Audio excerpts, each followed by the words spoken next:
বিশ্বনবী জিজ্ঞাসা করেন, ও সাহাবী, আমার দরবারে বসে বসে তোমার কান্নার কারণটা কি? কেন তুমি কাঁদো?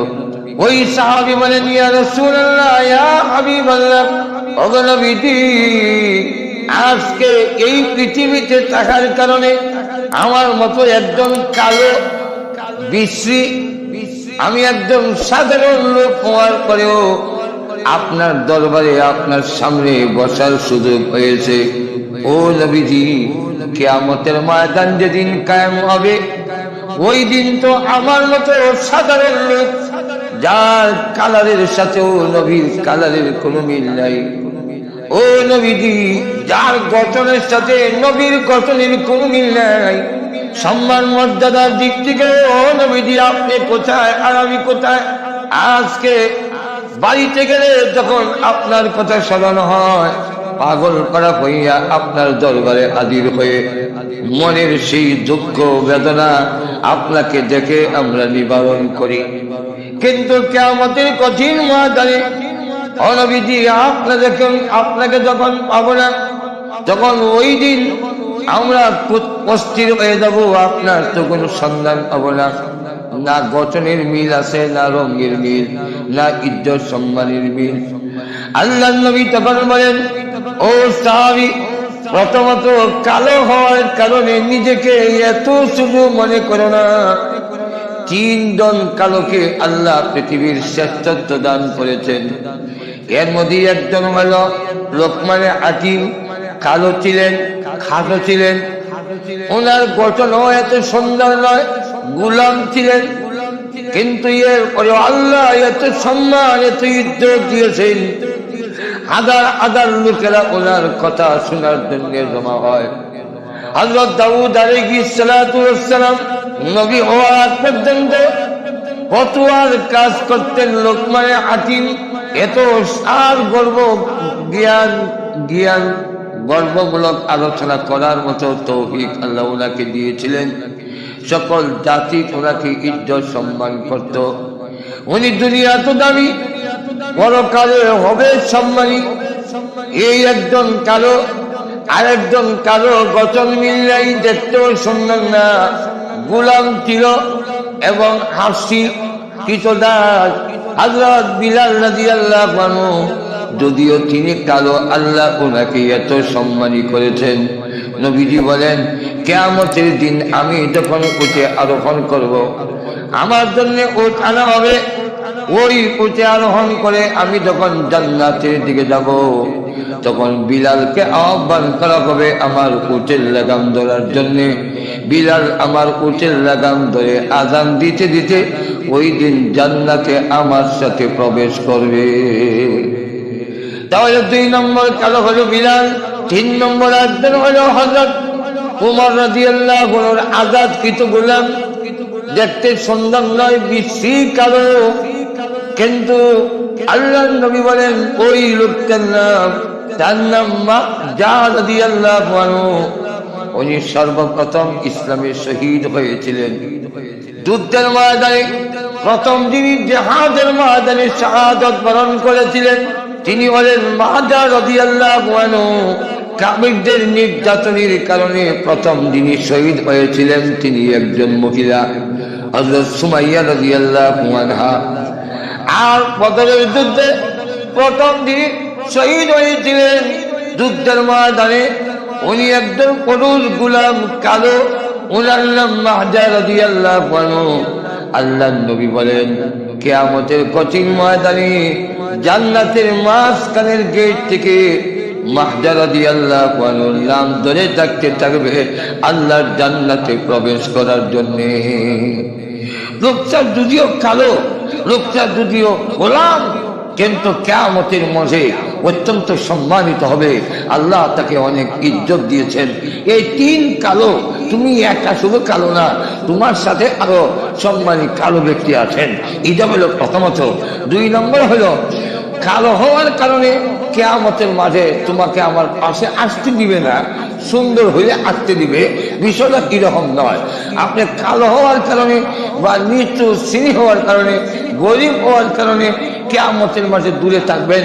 ধনী লোকেরা, সুন্দর সুন্দর লোকেরা, বড় বড় আবিদত্বওয়ালা লোকেরা নবীর কাছে থাকবে।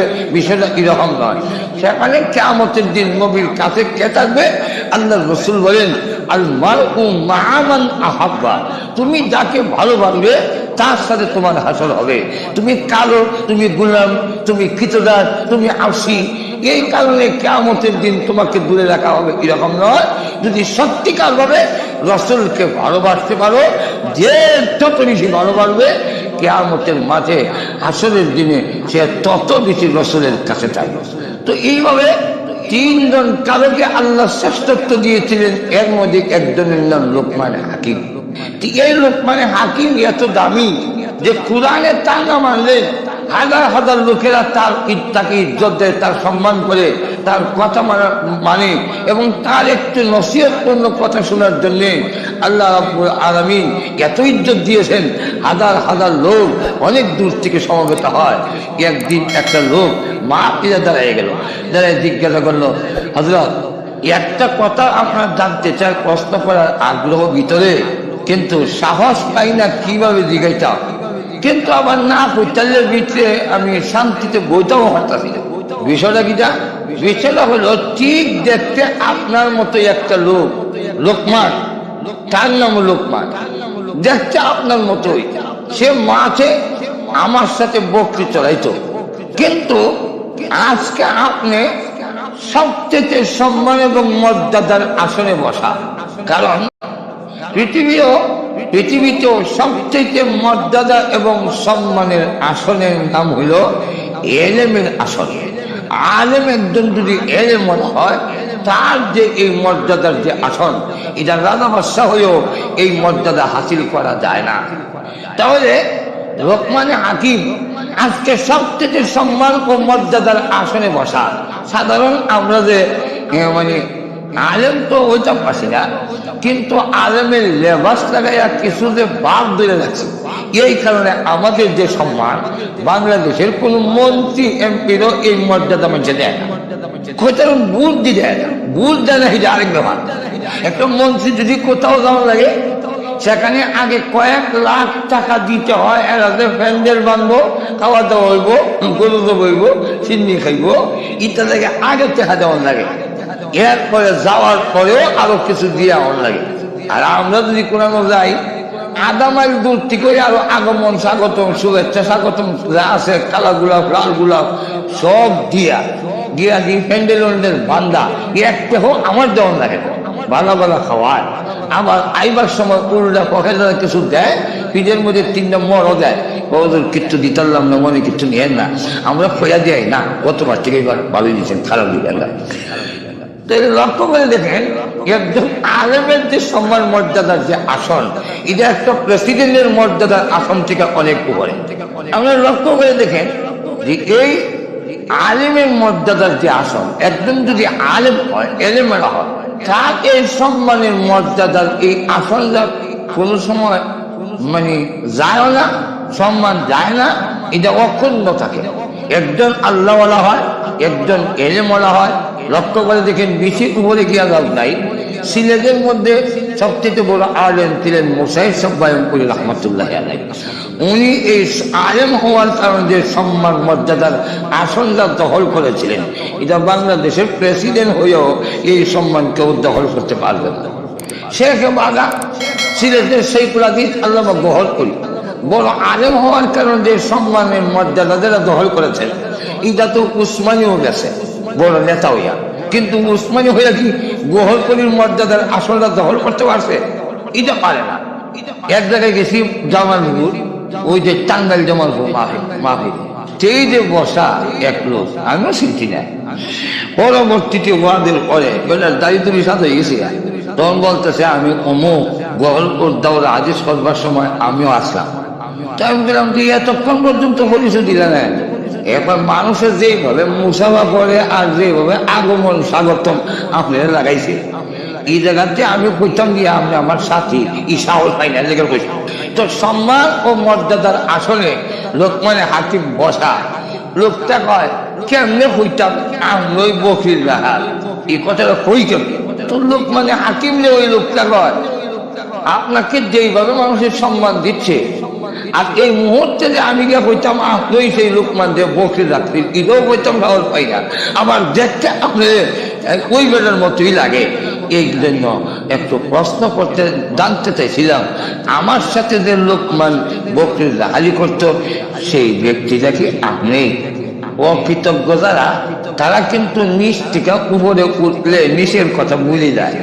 আবার এমন লোকও আছে অকৃতজ্ঞ দল, কিছু সম্মানী ধন সম্পদ হয়ে গেলে সে যে গরিব ছিল, খাইতে হয়েছে না, এই কথা যদি এখন কন তাহলে আপনাদের ঘর থেকে বের করুন।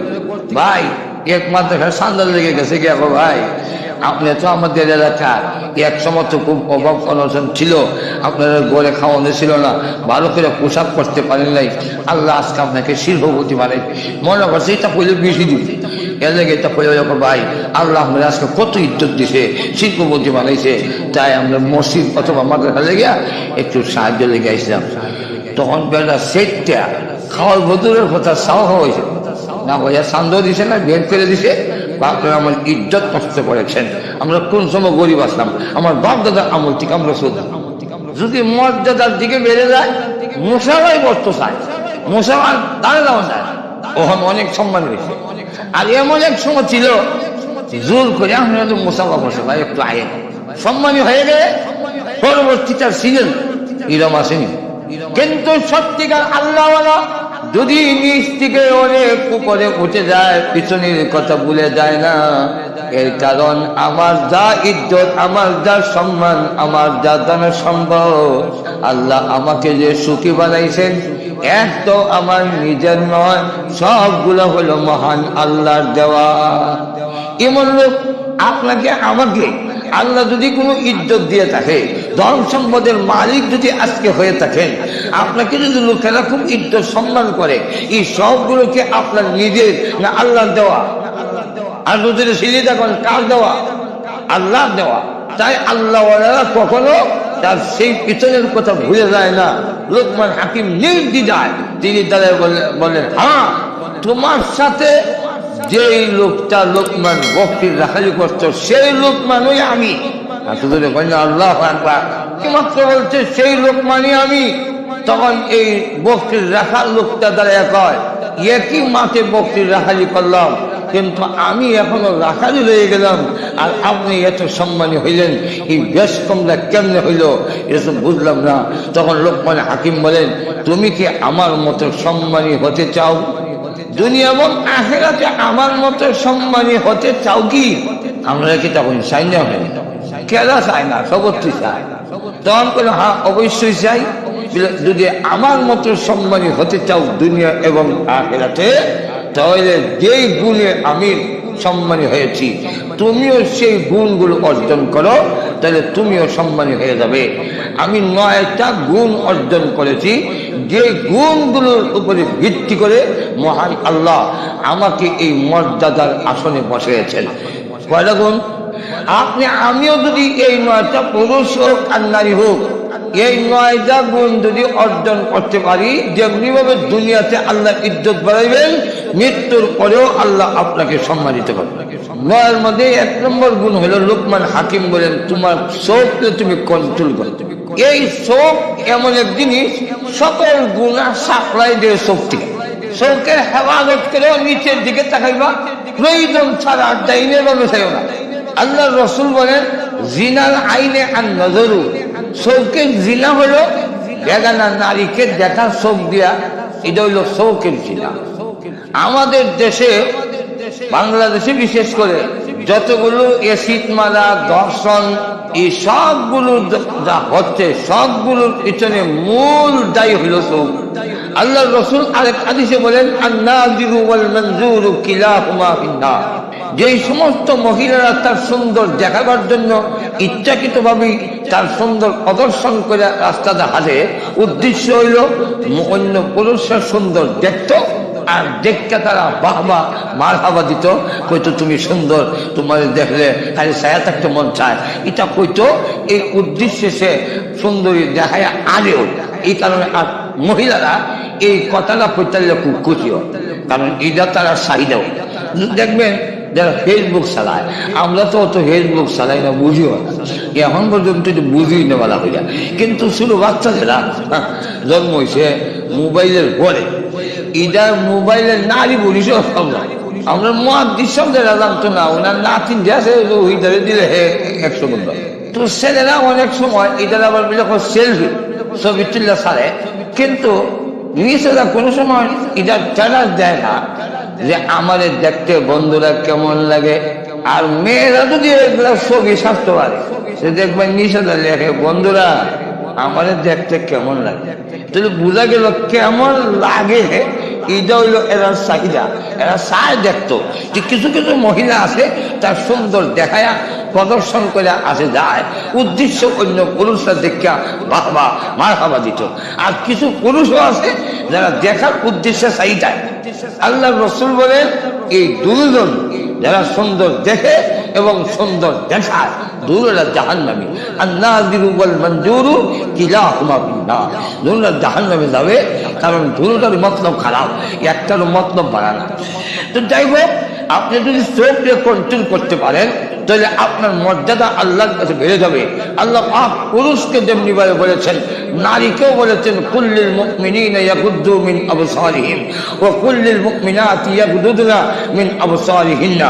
আল্লাহ রাব্বুল আলামিন বলেন, ও পুরুষ নারীরা, ও পুরুষ মুমিনরা, ও মুমিনা নারীরা, সকলকে আল্লাহ রাব্বুল আলামিন লক্ষ্য করে বলেন তোমাদের নজর, তোমাদের দৃষ্টি নিচের দিকে রেখো। তাই দুনিয়াতে প্রথম নম্বর, যদি আপনি সম্মানী হতে চান, আল্লাহর কাছেও যদি সম্মানী হতে চান, তাহলে অপাত্রের চোখ রাখার থেকে, বেগানা নারীকে দেখার থেকে নিজের চোখকে কন্ট্রোল করতে হবে।